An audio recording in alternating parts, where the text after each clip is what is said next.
Hi, friends. My name is Amelia. I have an extremely rare genetic disorder. This condition is so rare that there are only 400 known cases of it in the whole world. And I'm one of them. I'm sure you will be shocked when you find out what it is. You might not even believe it. By the way, you can subscribe to this channel now if you would like to know when new videos get uploaded. And if you like my story, please don't forget to like this video. First, I want to tell you about something that happened to me when I was 6, because that was the first time my parents realized there was something going on with me. There was a forest near where we lived. Sometimes we would go camping there. On one of those trips, as my mom was preparing dinner, my dad and I went to gather wood that we could use to start a fire. Suddenly, we heard my mom scream. Naturally, my dad ran back to her right away. It turned out that a giant snake had climbed onto the table and was sitting there right next to the food. My dad told my mom, "Honey, don't panic. I'll get rid of it right now." But all he could do was to try to shoo the snake away by making strange noises. Meanwhile, I had noticed that the snake was next to the chocolate cake. So without even thinking about it, I walked up to the snake and grabbed it by the back of the head. Then I tossed it away while my parents stared at me in disbelief. The snake was probably as shocked as they were.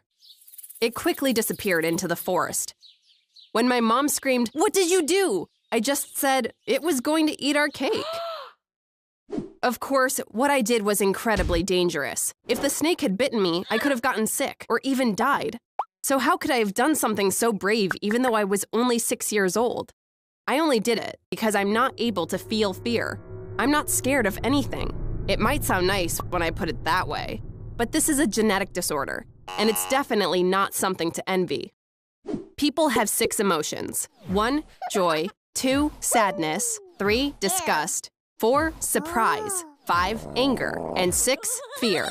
All these emotions are created by the brain. The brain decides which emotion we should experience depending on the situation we're in. But what happens if your brain is not familiar with one of these 6 emotions? That's right, you can't experience it. This is the problem with people like me. Our brains simply don't know what fear is. That means I'm the most fearless person you'll ever meet, but it's not something I can be proud of. Because being fearless is much more dangerous than you might imagine. It leads to unpleasant things happening to me. On a few occasions, I have even had close encounters with death. There's a park not far away from my school. Sometimes my friends go there after school to sit around and chat. One time, a man snatched a purse from a woman who was sitting on the bench next to us and started running away. Just as he ran by us, I stuck my foot out. The man tripped and fell on his face, and the purse went flying from his hand. Of course, she was very happy about what I had done. She thanked me again and again. But at the same time, what I did was way too dangerous for someone my age. The man could have had a knife or even a gun, and he could have hurt me in so many ways for stopping him. That day was just one of the examples of the type of dangerous situations my fearlessness disorder could put me in. So, was I able to change my behavior as a result of this? Of course not. Because I don't know what fear is, bad experiences like these unfortunately don't have any effect on me. No matter what I go through, I keep acting without any fear. Some of you might say, "Okay, you might have no sense of fear, then you should use your mind. In such situations, protect yourself even if you don't feel fear." Unfortunately, this is not possible. I've heard that normally when people are scared, their hearts pound faster, their breath gets shorter, and their palms get sweaty. I don't understand that I should be afraid because none of these things are happening to my body. Otherwise, I'm not stupid. My IQ level is pretty normal. There's no problem with my memory either. I don't forget the bad things that happen to me. But despite all this, when I see a giant spider, I grab it with my bare hands without even thinking about it. It doesn't occur to me to protect myself because my brain does not signal for me to be afraid. That's why I can casually do all these things that can seem foolish to you. Of course, there are courageous people out there. But as you figured out, this disorder is not the same thing as being brave. It's so much more than that. For example, when crossing the street, you should be checking to see if there are any cars coming. People who have my disorder even have trouble with something so basic. Unfortunately, most of the time I step out into the street without looking. I'll tell you something even weirder. Do you go near wild animals knowing they could rip you to pieces? Unfortunately, people like me might. During my first year of junior high, we went on a class trip to the zoo. After a while, we came to the tiger enclosure. We saw that there were 2 adult tigers and a cub along with them. The little tiger was, of course, super cute. Suddenly, I had an irresistible urge to pet it. There was a wall and a moat separating us from the tigers. I thought that I could jump down, swim across the moat, and then pet that little tiger as much as I wanted. So I decided to go for it and started climbing over the wall. Thankfully, the teacher saw what I was doing and was able to grab me before I jumped down. "Amelia, what are you doing? Are you insane?" she screamed. Because I didn't think I'd done anything wrong, I was trying to explain myself by saying, I was just going to pet the cub and leave. After this incident, my parents took me to a therapist. They knew I was a brave kid, but this was a little bit too much. The therapist asked me a lot of questions about similar incidents that had happened to me in the past.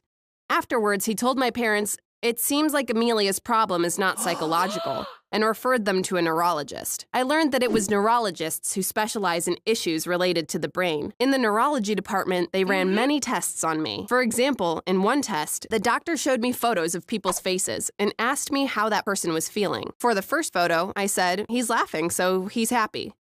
For the next one, she's crying, so she's sad. In the third photo, there was a woman who was screaming. I said, she's screaming, so...